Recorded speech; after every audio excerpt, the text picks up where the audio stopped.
Pisasabyan po ing tinapi. Kay katamo kulturang Kapampangan o kasa sa Pilipino, iya po metong kareng pekamaulaga tamong kakanan huling mas burita mo yung nasi. Kaya sa akin tinapi, wari na po. Typically tinapi kay katamo merienda, ang pong almusal. Nano po yung tinaping almusal? Pandisal. Pero ang diyang numano ka, kapumanakit pandisal gap panapon. Nang kaya nasabyan daw, nandin niya pangabak yan, masyas na kanyan yan. Wari po typically pandisal po tang merimlane, sumyas siya. Bala mo kay katamo pandisal is pang-abak. O nga ting pumiyusong yan trivia, kwento mo po. Miyusula po retang, nung akakit, retang mag-roaming ang magtindang pandisal. Kaya pong parokya ako, nakadakal ka reto. Reta pong malunggay with cheese nga na po. Pangibigla nga, pantunan may malunggay. Tinya pong cheese. May po pakabuklat, sula po. Mawala yun. Pero tinya pong dita ka cheese. Ila po magtindala afternoon. Po morning. Afternoon po, sila pagkatanlela ng pasbul na ng parokya. Ning gate na po ng parokya. Akit mo po, people come to buy. Alaya man pong may itong oras mag-isa niya paninda. Uling, at na po kanyaman, at napakabanglo, na yung kaya po mag-miss ako, at suka rin luluto, sakto ng luluto. Ako po kay sarili ko, kabusit ko naman kay magtindang ini. O tabi nila ko concentration, nababaw ko yung pandesal. At na po kanyaman nabaw. That is afternoon, ha? Never do we eat pandesal in the afternoon. It is early in the morning. Yan pong kaya katamong pamangan. Pero nano po, akit tamo ka rin. Bala mo ba ng tauli, ako po kaya sarili ko, my personal reflection, niya mo pala pang-abak pediyan naman pala pang-egana-gana. Either morning, afternoon, di mo po tang afternoon po tang ikit mine. Sasali kami po. Kasi andyan pang dinner time na, social ka bala mo, Amerikano ka nang patinatinapi ko. Ayan po. Tapo bambala mong tipo para kanako sabi ko, may sanya tamot, may ragul tamong pandesal abakya mo. Pero ngayon pala pwede na yung panapon. Pwede niya naman pambengi yung harapin po.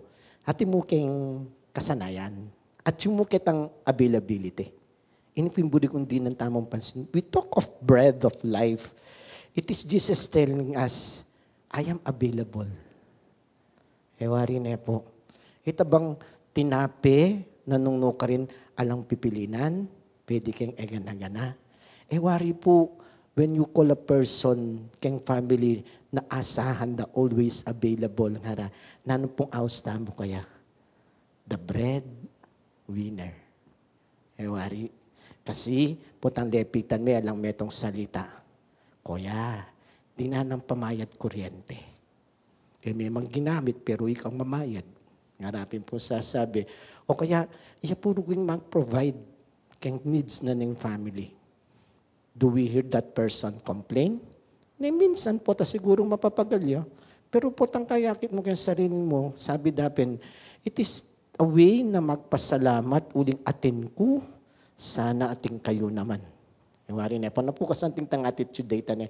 Kasangat ang ating po, problema yung kimbeyo yan, nung ala kayo. Pero po tang inawas ka pong the breadwinner of the family, you're the most generous person among the members. Kasi nga rapin po sasabi, ikang provider. Pero, mo po kang material things. Wari na po. When you are the breadwinner, sana mo kang material. You provide comfort. You provide counsel. You provide the time. Harapin po. And really, you become a good breadwinner. Potang lawenta mo po, bala mo, inimpepakit na ning ginukya kata mo. He was always available for others. Nabi po siguro sabihan na, ako yung tinapi ng biye. Lawin nyo naman po yung first part of the gospel. It talks about Jesus and the Father. Naman pwedeng lumapit kayong igpa, nung yaka lumapit kayong anak. Nga na po sasabi, ating anak, yung maglapit kayong igpa.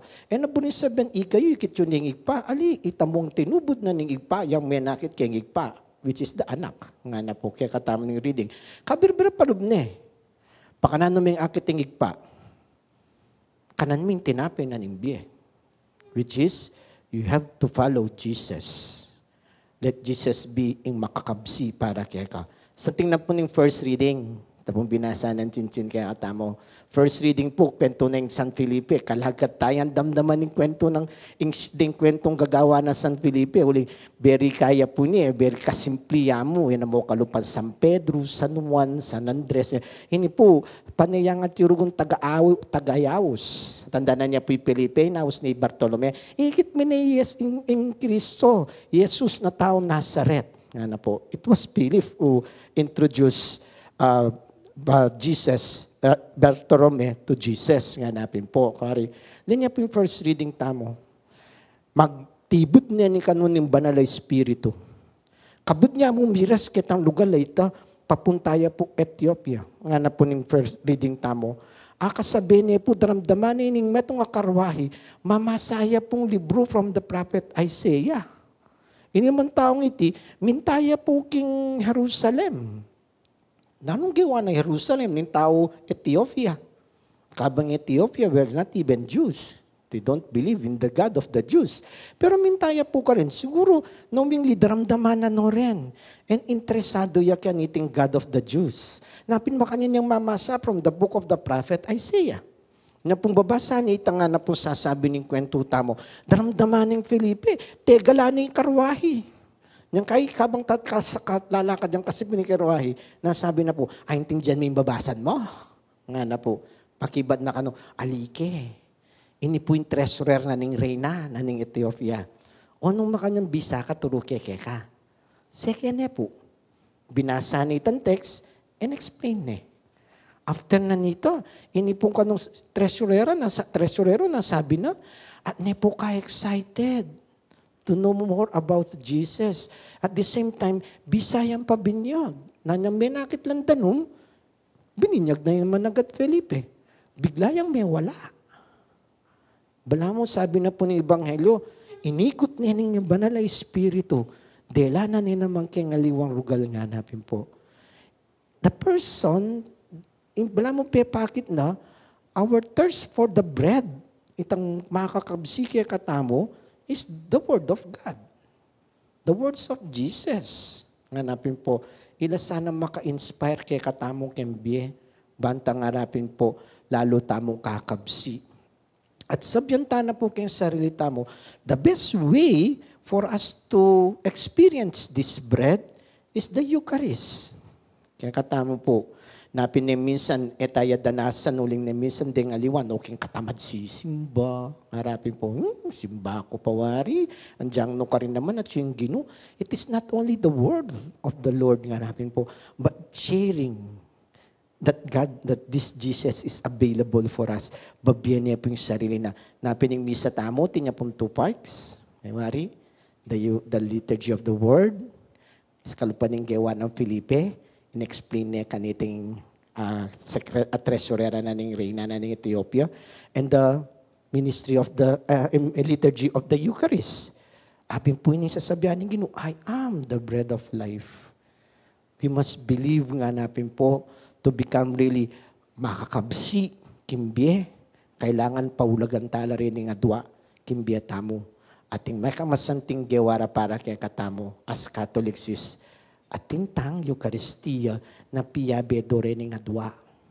The Word and the Eucharist. The Word of God na makakabsi po daramdaman tayo, and the Eucharist ang magpakabsiking kaladwa tamo nga napin uling ingino maging kayabe me available ya para kaya ka.